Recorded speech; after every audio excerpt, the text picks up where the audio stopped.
അടുത്തത് BJP വിജയിക്കാൻ സാധ്യതയുള്ള സീറ്റാണ് നേമം. അവർക്ക് മുൻപ് MLA ഉണ്ടായിട്ടുണ്ട് നേമത്ത്.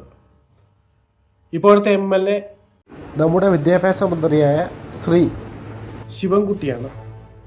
അതായത് കഴിഞ്ഞ തെരഞ്ഞെടുപ്പിൽ കുമ്മനം രാജശേഖരനെ പരാജയപ്പെടുത്തിയാണ് അദ്ദേഹം MLA ആകുന്നത്.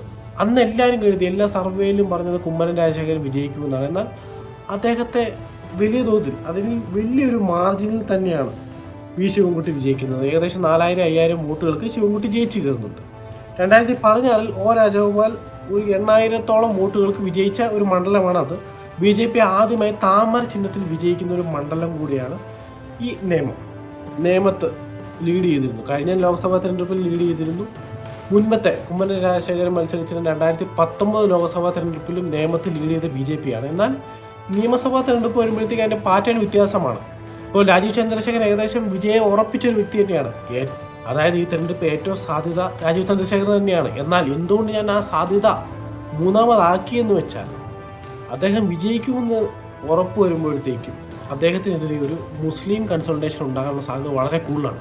മുസ്ലിം വോട്ടുകൾ ബൾക്കായി ശിവൻകുട്ടിക്ക് പോയേക്കാം. ആ ഒരു സാഹചര്യത്തിൽ ഇദ്ദേഹം പരാജയപ്പെടാൻ സാധ്യതയുണ്ട്. അതുകൊണ്ടാണ് അദ്ദേഹത്തെ മൂന്നാമത് ഞാൻ പ്രതിഷ്ഠിച്ചത്. മീഡിയാസ് എല്ലാം പറയുന്നത് അദ്ദേഹത്തിന് സാധ്യത കൊടുക്കുന്നത്. എന്നാൽ ഈ ഒരു പ്രശ്നമുണ്ട്. മാത്രമല്ല, ഒരുപക്ഷെ കോൺഗ്രസ് വോട്ടുകൾ CPM-ലേക്ക് പോയേക്കാം അദ്ദേഹം ജയിക്കാതിരിക്കാൻ. ഡീലാരോപണങ്ങളൊക്കെ ഉണ്ട്. എന്നിരുന്നാലും അങ്ങനെയാണ് സാറിന് പാറ്റേൺ വരുന്നത്. മുമ്പത്തെ തെരഞ്ഞെടുപ്പിലുള്ള പാറ്റേണൊക്കെ അങ്ങനെയാണ്.